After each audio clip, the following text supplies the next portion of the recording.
It is currently the month of January, around the time the MLB offseason drama starts to calm down. The last remaining stars sign with their teams, and fans begin to question and predict how their favorite teams will perform the upcoming season. There were some teams that definitely made some improvements throughout the offseason. And by improvements, I don't just mean signing or trading for good players. I mean moving in the right direction, which can be either buying or selling. With all of this being said, that helps introduce the topic of today's video.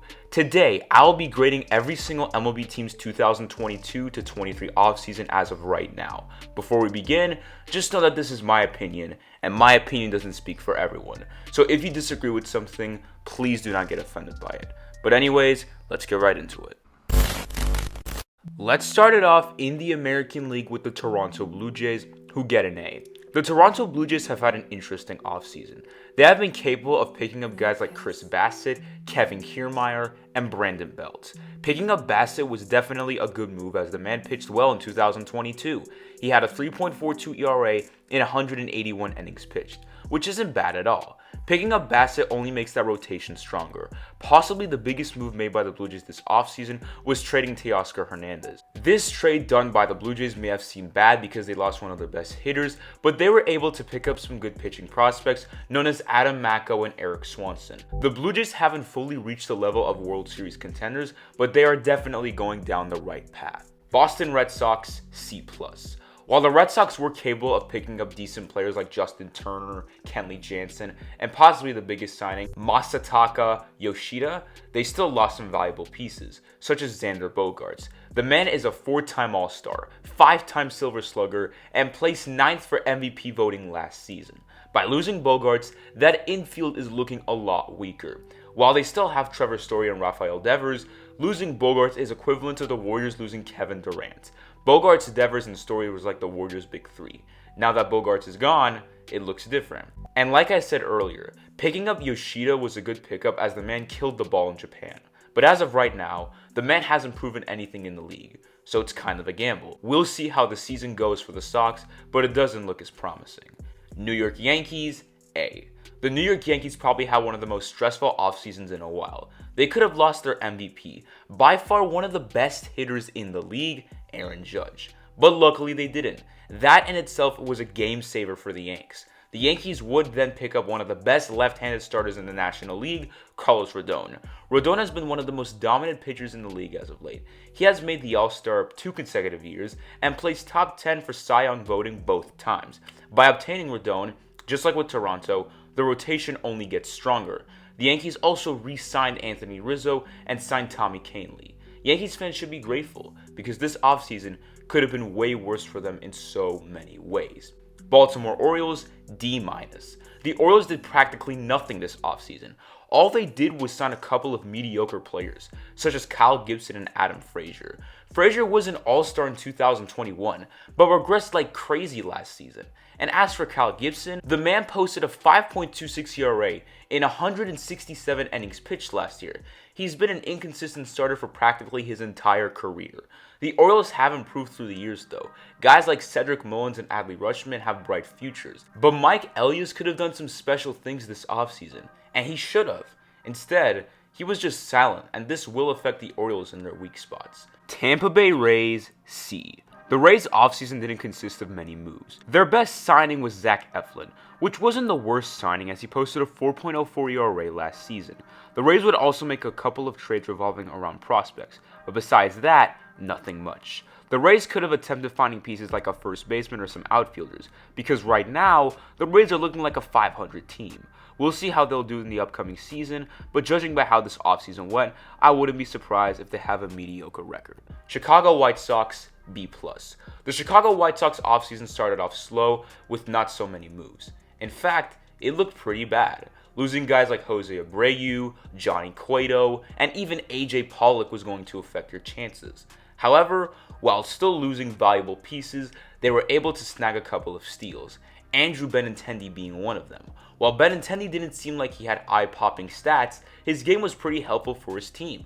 His OPS was up to 772, and his batting average was at a strong 304. He also has an active glove out on the field as he has been capable of winning the Gold Glove before in his career. I think this helps both the White Sox offensively and defensively. Another good signing was Mike Clevinger. While he struggled in the second half of the season, we have seen his dominant side before. The White Sox lost a valuable piece but were able to pick it up with some underrated signings, so hats off to them. Cleveland Guardians, A-. The Guardians came off of a strong 2022 season. Winning 92 games is not an easy task in any way. Mike Chernoff knew, however, that he needed to bring in another bat or two to get on the next level, and that's what he did. The Guardians would sign Josh Bell for 2 years, $33 million. Since Josh Bell is a switch hitter, when Josh Naylor is facing a lefty, they can put in Bell. And Bell's average was stronger against left-handed pitchers. The Guardians didn't need too much for the pitching.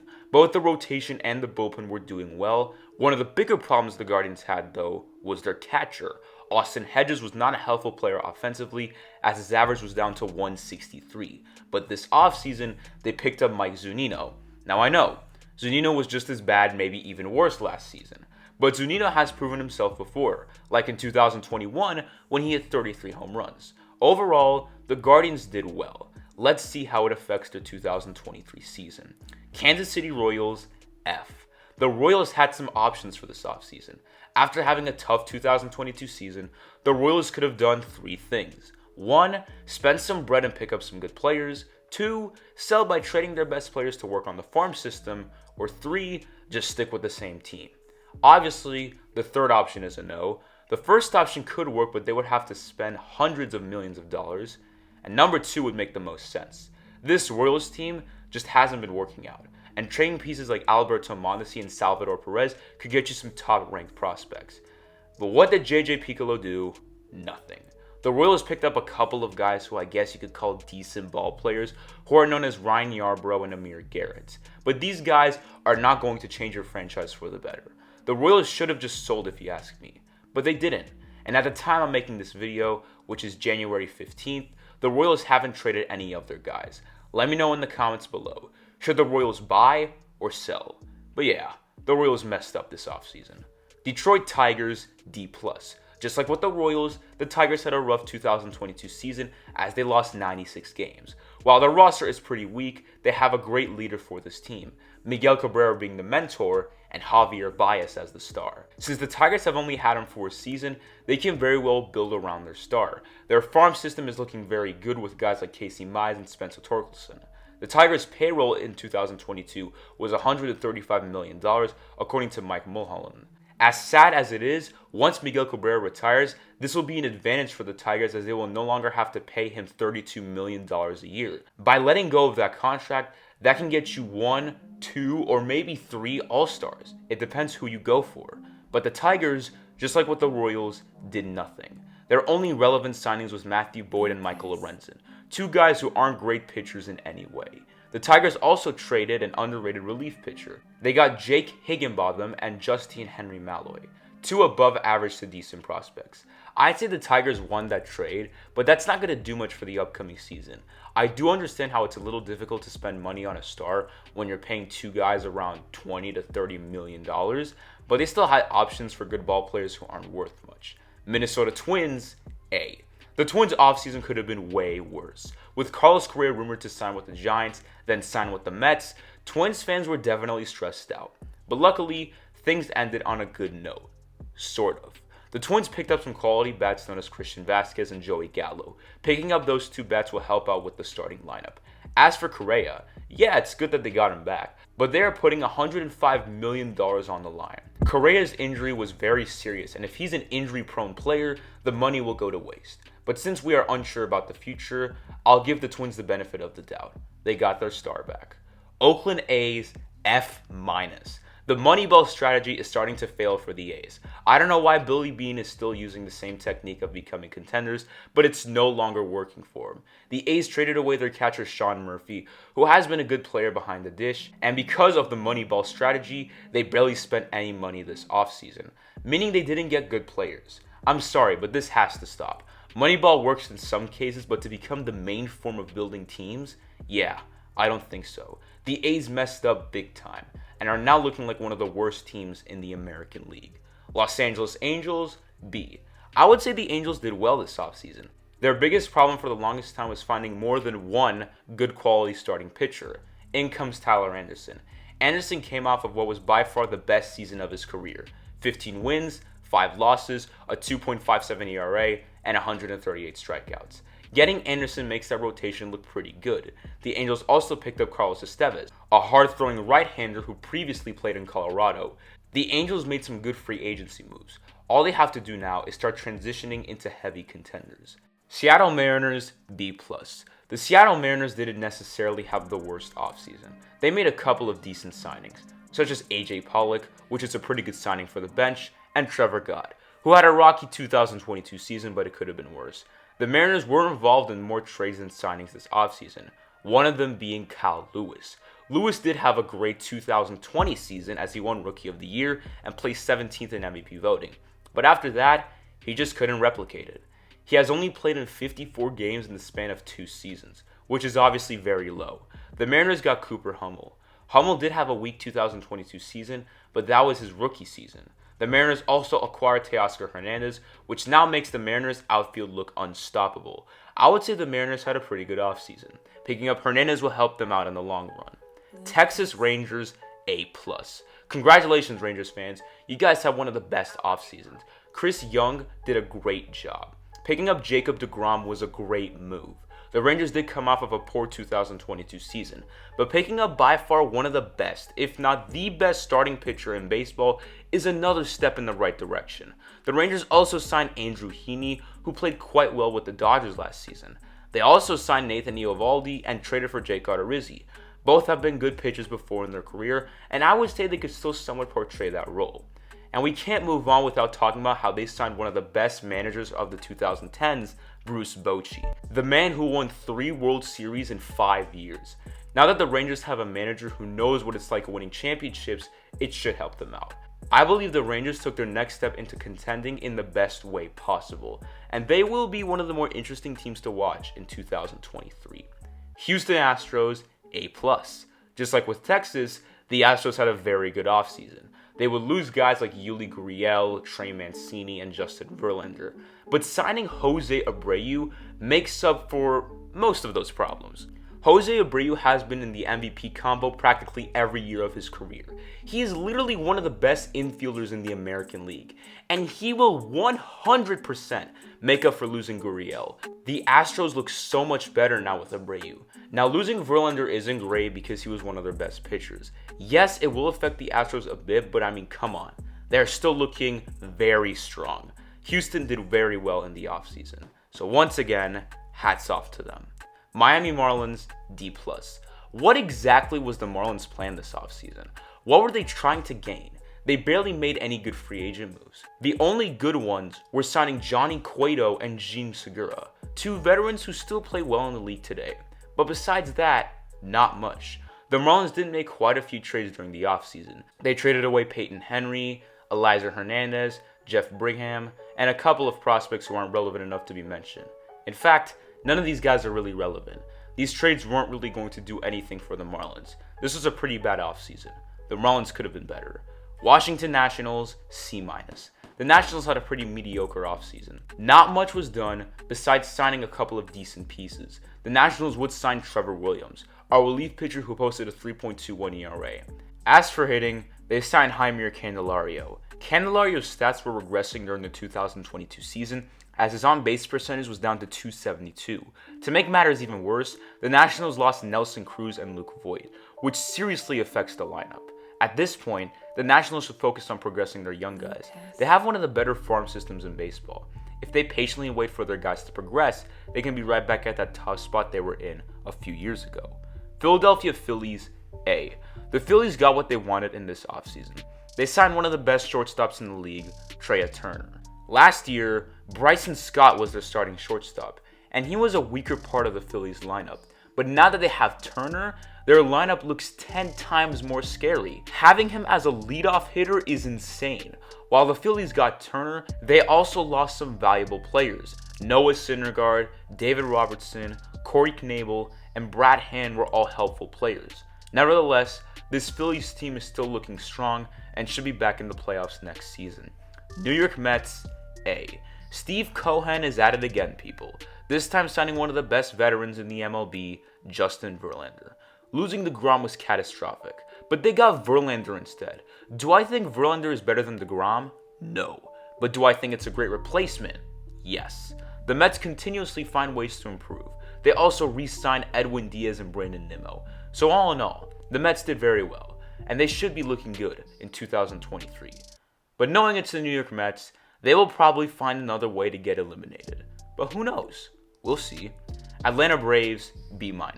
The Atlanta Braves offseason was above average. They made a couple of moves, but nothing crazy. They would acquire Sean Murphy, which was an underrated pickup as he did pretty well behind the dish. They also signed Nick Anderson, which wasn't a bad signing, but he hasn't been as productive.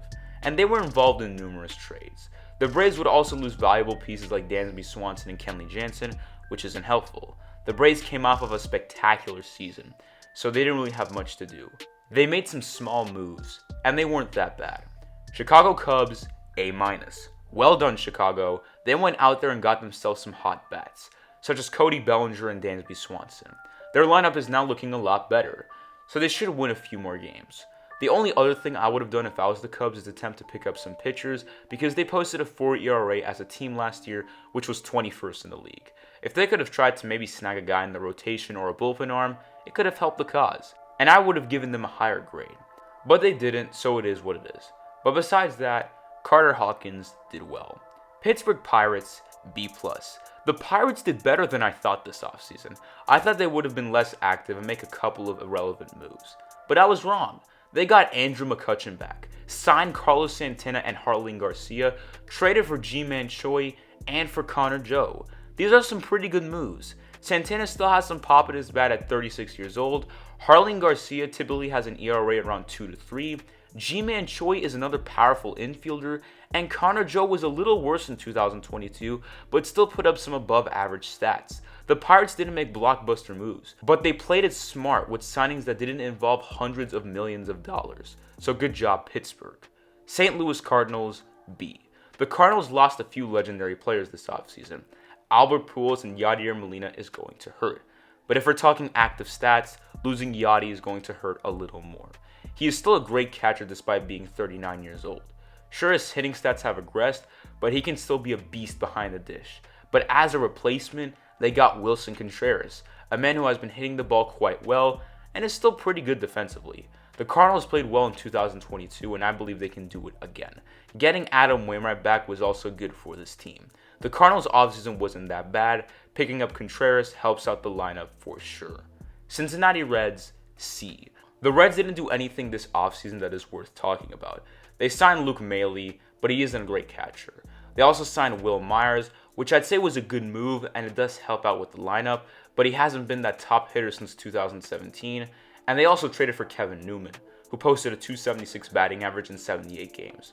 The Reds had a tough 2022 season, and they are in that rebuilding period right now. They have some promising pieces, but they just can't click right now. But as time goes along, they will. Hunter Green finished the first half of the season with a 5.78 ERA, but in the second half, he posted a 1.02 ERA in 35 innings pitched. So the Reds must be patient and let the boys progress. Milwaukee Brewers, A-. The Brewers' offseason was quite successful. They recently signed Wade Miley, which I believe was a good move and helps the rotation, but more importantly, the Brewers traded a lot. They traded away some players like Hunter Renfroe and Cole Wong for loads of prospects. Trading away Renfroe was a steal as they saved $10 million. Cole Wong was looking good in Milwaukee but was traded for Jesse Winker and Abraham Toro Hernandez. Sure, Wong is superior, but picking up a guy like Toro Hernandez could help them out in the future. Their third baseman right now is Mike Brosso. He's not bad, but I don't see him lasting too long as a starter. Los Angeles Dodgers, C. Man, the Dodgers had a tough offseason to say the least. Now let's start off with the good. They signed Noah Syndergaard, which now makes the Dodgers rotation look like a super team. While they did sign Syndergaard, they also lost a ton of star power. Trey Turner, Cody Bellinger, Justin Turner, and Joey Gallo, just to name a few players that they lost. The Dodgers are still looking like a top team in the league, but the fact that they lost a good number of key players is going to affect their roster in the long run quite a bit. San Francisco Giants, C+. The Giants team could have looked a lot more different after the offseason, and I mean that in a good way. The Giants had a chance to sign Aaron Judge. They were literally favorites to sign him. Not only that, But John Heyman literally tweeted saying Aaron Judge joined the Giants when that wasn't the case. Or should I say Arson Judge. Although the Giants couldn't sign Judge, they still made a couple of respectable moves. Signing Michael Conforto, Mitch Haniger, and Ross Stripling are all not so bad. But it still won't make up for the fact the Giants could have signed Judge. As a Giants fan, I believe Farhan did well trying to sign him. But next time, instead of talking the talk, hopefully he walks the walk. Arizona Diamondbacks, C-. The Diamondbacks had a pretty tough offseason. They made a couple of moves, but nothing major. They would pick up Miguel Castro, and he had an above-average 2022 season. They would also sign Evan Longoria, which isn't necessarily bad, it's just the fact that Longoria is older and injury-prone. I personally think the Diamondbacks are starting to look like they want to be contenders, but if they actually want to be in the playoffs, they need to start buying. And in order to do that, they have to get rid of some overpaid players, such as Madison Bumgarner. Mad Bum has had a couple of starts where he showed his good side, but for the most part, it's been pretty bad. The Diamondbacks are paying this man around $23 million a season. Find a way to get him out of there. And not just get him out, but to a team where you know he will like it and you can get some good pieces from them. The reason I say this is because Mad Bum's contract contains a limited no trade clause, meaning if he gets traded, he can veto the trade if he wants to. But besides those moves I mentioned, Arizona was not looking great in the offseason. San Diego Padres, A-. I think San Diego's offseason went well. They signed Xander Bogaerts, which is not only going to help with the fact that he replaces Tatis due to his suspension, but once he returns, assuming he still plays well, that infield will be amazing. Manny Machado, Fernando Tatis Jr., and Xander Bogaerts all on the same team is insane. The Padres will also lose a couple of pieces in the offseason, such as Josh Bell, Sean Manaea, and Mike Clevenger. Although that affects their chances of deep playoff contention, this team is still looking like a wildcard spot. Not bad, Padres fans, not bad. And finishing it off with the Colorado Rockies, who get a B+. It's obvious that the Rockies are not contenders right now. They're in the rebuilding phase and need to have young guys ready for the future, which is why I think the Rockies need to work on improving their farm system. Trade away some guys who have value in the market and get some top prospects in teams' organizations. So yes, I do think the Rockies should trade Chris Bryant, and yes, I do think this was a useless signing. Trade away Blackmon as well. Maybe I'm just looking at this from a different lens, but I think the only way Colorado will be back in the playoffs is if they can upgrade their farm system and send away their valuable pieces. Let me know down in the comments, how do you guys think your favorite team did in this offseason? I'd love to know what you think. Besides that, that is going to be it for today's video. Thanks for watching. I hope you enjoyed. If you're new here, please consider to leave a like and subscribe. I would really appreciate that. And as always, I will see you all in the next video. I'm out.